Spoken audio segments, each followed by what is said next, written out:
அனைவருக்கும் வணக்கம். இன்னைக்கு நம்ம டாக்டர் கமல்ஹாசன் தமிழ் வழி ஆங்கிலம் மூலமா கம்யூனிகேஷன் ஸ்கில்ஸ் பத்தி பார்க்கலாம். ஏற்கனவே சாஃப்ட் ஸ்கில்ஸ் பத்தி பார்த்தோம். அந்த சாஃப்ட் ஸ்கில்ஸை பொறுத்த வரைக்கும் அதில் கம்யூனிகேஷன் ஸ்கில் அப்படிங்கிறது ஒரு ஒன் ஆஃப் த ஃபீச்சர்ஸ். இன்னைக்கு நாம பார்க்க போகிறது ஒன்லி கம்யூனிகேஷன் ஸ்கில்ஸை பற்றி எஃபெக்டிவாக பார்க்க போகிறோம். அதாவது எந்த அளவுக்கு கம்யூனிகேஷன் ஸ்கில்ஸ்ன்றது இம்பார்ட்டண்ட்டு, அதை எப்படி எதிர்பார்க்குறாங்க, அதை எப்படி மதிப்பிடுறாங்க அப்படிங்கிறத இன்னைக்கு நாம பார்க்கலாம். இன்ஃபேக்ட் இன்னைக்கு ஒருத்தன் கம்யூனிகேஷன் ஸ்கில் ரொம்ப நல்லா அவன் கரிக்குலம்ல சுமாரா இருந்தா கூட அவனுக்கு வேலை கிடைக்கும். அந்த மாதிரியான ஒரு சூழ்நிலை இன்னைக்கு இருக்கு. ஸோ கம்யூனிகேஷன் ஸ்கில்ஸ்ன்றது என்ன, உங்களை இன்டர்வியூல how good or in communication கேட்டா நீங்க எப்படி பதில் சொல்லுவீங்க, இது எல்லாத்தையும் தான் இன்னைக்கு காணொலி கவர் பண்ணும். ஸோ அந்த மாதிரி தான் நாம இன்னைக்கு பிளான் பண்ணியிருக்கோம். சரி, வீடியோவில் போகலாம். ஸோ இன்னைக்கு கம்யூனிகேஷன் ஸ்கில்ஸ் அப்படிங்கிறது தான் நம்மளோட topic. Communication is one of the soft skills இல்லையா? ஸோ கம்யூனிகேஷன் எந்த அளவுக்கு எஃபெக்டிவாக இருக்கணும், ஒருத்தர் பரிமாறுற கருத்தை எந்த அளவுக்கு இன்னொருத்தர் எடுத்துக்கிறாங்க அப்படிங்கிறது தான் எஃபெக்டிவ் கம்யூனிகேஷன். அது எந்த அளவுக்கு போய் சேருது, நீங்கள் சொல்ல நேரடியாக போய் சேருதா, இல்லை வேற விதமாக அது எடுத்துக்கப்படுதா, இல்லை வேற விதமாக சித்தரிக்கப்படுதா, இது எல்லாம் தான் கம்யூனிகேஷனில் வரும். So it has to be very crystal clear. ரொம்ப ரொம்ப முக்கியம். ஏன்னா சொல்ல வந்த விஷயம் வேற விதமாக எடுத்துக்கிட்டா அதோட பர்பஸே டிஃபீட் ஆகும். இது நம்மளுடைய நேரான நார்மல் லைஃப்லேயே இது நடக்குது. ஸோ இதுதான் நம்ம இன்னைக்கு பார்க்க போகிறோம், கம்யூனிகேஷன் ஸ்கில்ஸ். ஸோ இது ஒரு பாயிண்ட்டு. எப்படி நீங்கள் relationship with colleagues, clients, stack holders எப்படி கம்யூனிகேட் பண்ணுறீங்க, ஒவ்வொன்றுக்கு ஒவ்வொரு ஸ்டைல் இருக்கும். கலீக்ஸ் கிட்ட கொஞ்சம் இன்ஃபார்மலாக இருக்கணும், கிளையண்ட்ஸ் ஆர் ஸ்டேக் ஹோல்டர்ஸ் கிட்ட கொஞ்சம் ஃபார்மலாக தான் இருக்கணும். ஸோ ஹாய் டியர்லாம் போடக்கூடாது, அது மெயிலாக இருக்குது. அதேமாரி பேசும்போது கூட ஹாய் பட்டின்னு சொல்லக்கூடாது, ஸ்டேக் ஹோல்டர் ஆர் கிளையண்ட்டாக இருந்தால். ஸோ எங்கே எப்படி பேசணும், எங்கே எப்படி எழுதணும் அப்படிங்கிற அந்த ஒரு ஜட்ஜ்மெண்ட் தான் கம்யூனிகேஷன். ரைட்டு. கம்யூனிகேஷனை ஃபீட்பேக் மூலமாக இன்னைக்கு எல்லாரும் எவாலுவேட் பண்ணுறாங்க. So for example mister X ஒருத்தர் இருக்காருன்னா, இந்த மிஸ்டர் எக்ஸ் எப்படி கம்யூனிகேட் பண்ணுறாருன்னு இன்னைக்கு அப்ரைசலில் ஒரு பாயிண்டாக கேட்குறாங்க. இல்லை இன்டர்வியூ அட்டன் பண்ணாலுமோ உங்களுடைய ப்ரீவியஸ் எம்ப்ளாயர் இல்லைன்னா உங்களுடைய ரெஃபரன்ஸ் கிட்ட அவரோட கம்யூனிகேஷன் ஸ்கில் எப்படிங்கிறது ஒரு கேள்வியாக இன்னைக்கு இருக்கு. ஸோ கான்டாக்டை பற்றி மட்டும் கேட்ட காலம் போய் ஹவு குட் இஸ் இன் கம்யூனிகேஷன்ன்றது கேட்க ஆரம்பிச்சிட்டாங்க. அது ஒரு இன்டிஸ்பென்சபிள், அதாவது இன்றியமையாத ஒன்று ஆயிடுச்சு. ஸோ உங்களுடைய கம்யூனிகேஷனை பற்றின ஃபீட்பேக் எப்படி இருக்கு, உங்களுடைய ரிட்டன் கமெண்ட்ஸு, உங்களுடைய verbal comments, clients, stack holders, உங்களுடைய கலீக்ஸ் எப்படி எடுத்துக்கிறாங்கன்னு மேனேஜ்மெண்ட் திறனாய்வு பண்ண ஆரம்பிச்சிட்டாங்க. அதனால அது ரொம்ப ரொம்ப பார்த்து ஹேண்டில் பண்ணணும். ரைட். கம்யூனிகேஷன்ல இன்னொன்று இம்பார்ட்டன்ட், ஆக்டிவ் லிசனிங். நானே பேசிட்டு இருப்பேன், இன்னொருத்தரை பேசவே விட மாட்டேன் அப்படின்னாலும் நீங்கள் என்னதான் கம்யூனிகேஷன்ல புலியா இருந்தாலும் அவங்களை யாருமே மதிக்க மாட்டாங்க. ஸோ ஆக்டிவ் லிசனிங்னா இன்னொருத்தர் சொல்ற பாயிண்ட்டையும் கேட்டு அதுல ஏதாவது நல்லது இருந்துன்னா எடுத்துக்கிறது, அப்படி இல்லைன்னா அதுக்கு மாற்று கருத்து இருந்ததுன்னா அவங்கள பேச அனுமதிச்சுட்டு அதுக்கப்புறமா பேசுறது ஆக்டிவ் லிசனிங். ஸோ நீங்க எந்த அளவுக்கு ஒருத்தர் லிசன் பண்றீங்களோ அவங்களுக்கு உங்க மேல ஒரு நல்ல மதிப்பீடு வரும். இன்னைக்கு ரேஞ்சில் அது ரொம்ப முக்கியம். Verbal communication. ஸோ எழுத்துல மட்டுமே நான் ரொம்ப நல்லா இருப்பேன் சார், ஆனால் பேச வராது. No use. You have to be strong in both verbal and written communication. ஏன்னா பாதி நேரம் மீட்டிங்ஸோ இல்லைன்னா உங்களோட இன்டர்வியூ கூட வெர்பல் கம்யூனிகேஷன் அடிப்படையில் தான் தீர்மானிக்கப்படுது. ஸோ வெர்பல் கம்யூனிகேஷனை தாண்டி உங்களால் எதுவுமே பண்ண முடியாது. அதே நேரத்தில் வெர்பல் கம்யூனிகேஷன்ல ரொம்ப மெஷர்டாக பேசணும். இப்போ நீங்க எழுதிச்ச கூட ஒரு தப்பான பாயிண்ட்டை எழுதிட்டு அழிச்சிட்டு ஃப்ரெஷ்ஷாக எழுதலாம். அதனால தான் எல்லாருமே think twice before you say anything சொல்றாங்க. ஆனால் வெர்பல் அப்படி கிடையாது, உங்களுக்கு நேரமும் கிடையாது. நீங்க ஒரு தப்பான வார்த்தையை விட்டுட்டீங்கன்னா அதை அழிக்க முடியாது. அதனால திங்க் ட்வைஸ் பிஃபோர். அதுக்கு ஒரே டெக்னிக் தான் இருக்கு. பேசும்போது ரொம்ப ஸ்லோவா பேசணும். பேசும்போது ரொம்ப ஸ்லோவா ஏன் சில பேர் பேசுறாங்கன்னா, அந்த நேரத்தில் அவங்க அடுத்த சென்டென்ஸ் அவங்களோட பிரெயின் திங்க் பண்ண ஆரம்பிச்சிருக்கும். நீங்க ஃபாஸ்டா பேசுனீங்கன்னா உங்களை அறியாம ஏதாவது ஒரு தவறான வார்த்தை வந்துருச்சுன்னா நீங்க சாரின்னு சொன்னா கூட நீங்க வேணும்னு சொன்ன மாதிரி தான் அந்த உலகம் எடுத்து. ரொம்ப ஜாகிரதையா இருக்க வேண்டிய ஒரு விஷயம். Right.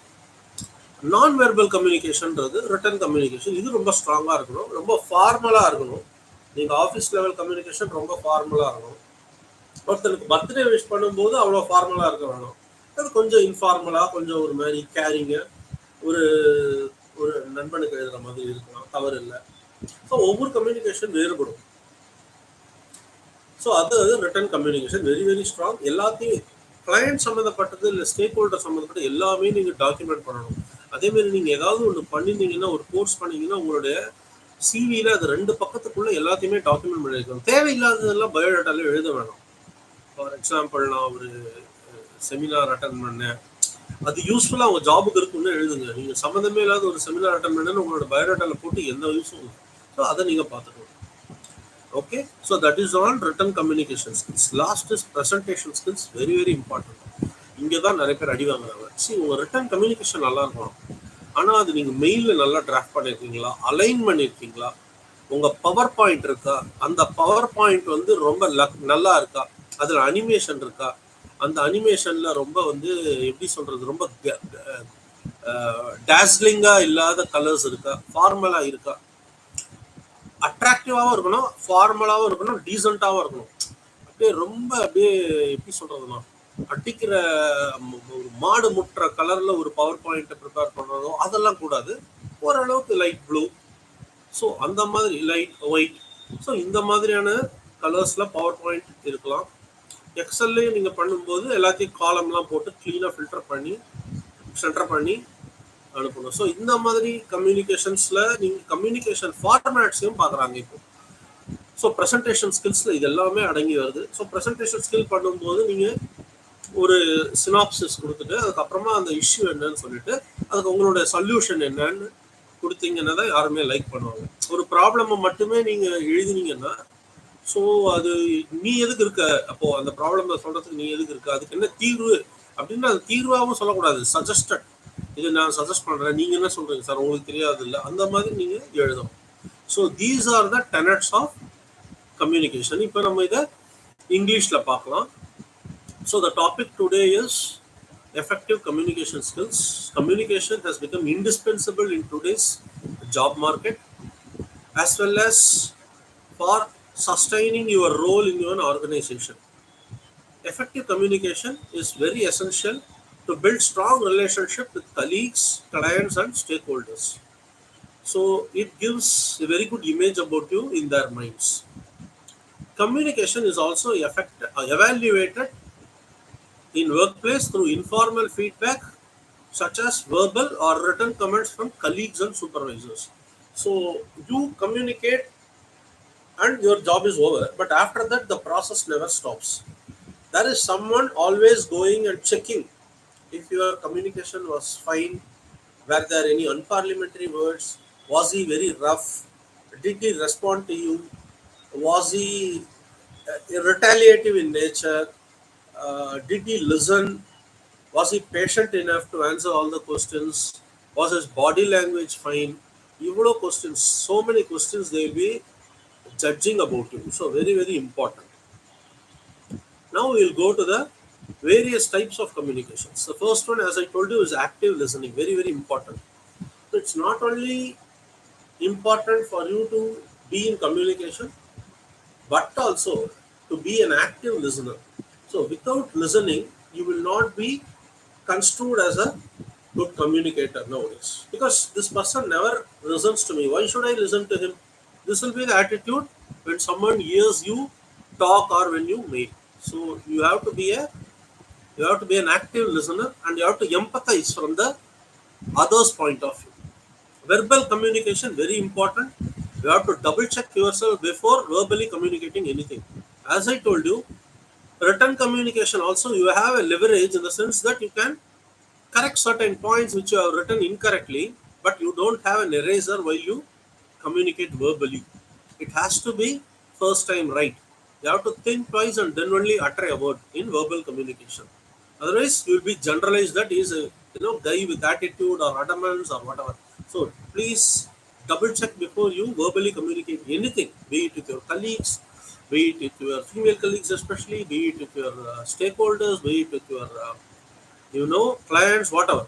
So speak slowly so that you double check your thoughts, and also your thoughts will keep thinking about the next sentence. That is how you speak. There is no one give you a prize for speaking very fastly. You have to speak correctly. That is more important. So we covered verbal communication. Non-verbal communication is documenting everything in a very clean manner. For example, you want to highlight a issue, you clearly put what is the synopsis of the issue, what are the various, you know, uh, timelines, and what are the various concerns now, and what is the solution that you give as a suggestion. If you only go back and keep complaining, people will think that this guy does not have a solution in place. So don't be, what do I say, critical, but try to have a solution giving mechanism in you. That is very, very important and expected nowadays. The last but not the least is the presentation skills. As I told you, okay, even if you take a film, the film story may be good, but if it is not presented well, who is going to see it? So presentation is very, very important. Whatever format you are using, whether you are going to present it in the Excel, must be clearly columned, formatted, aligned. You know, the numbers must be legible, and the units must be standardized. Year, if it is there, it must be standardized. So that is that. You have to, when you filter, the results must be good. That is on Excel. Similarly, PowerPoint, which is the most important, you know, touch point for you to sell yourself in terms of your written communication. It has to be really professional. You should use formal slides. The, the company permitted logos and standards.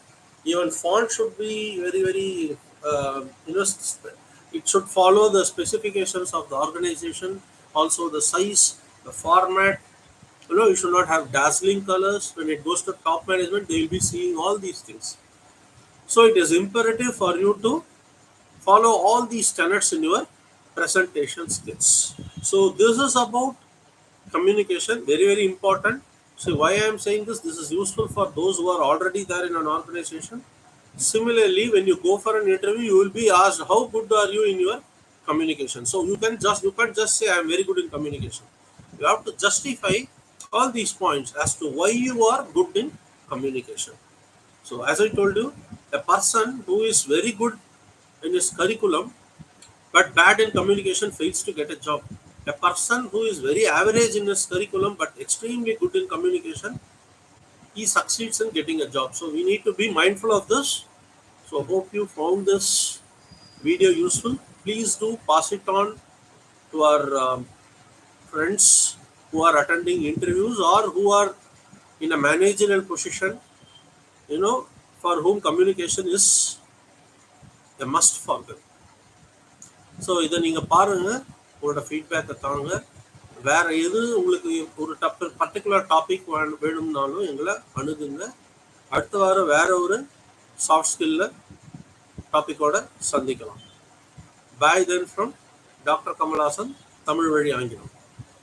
நன்றி, மீண்டும் சந்திக்கலாம்.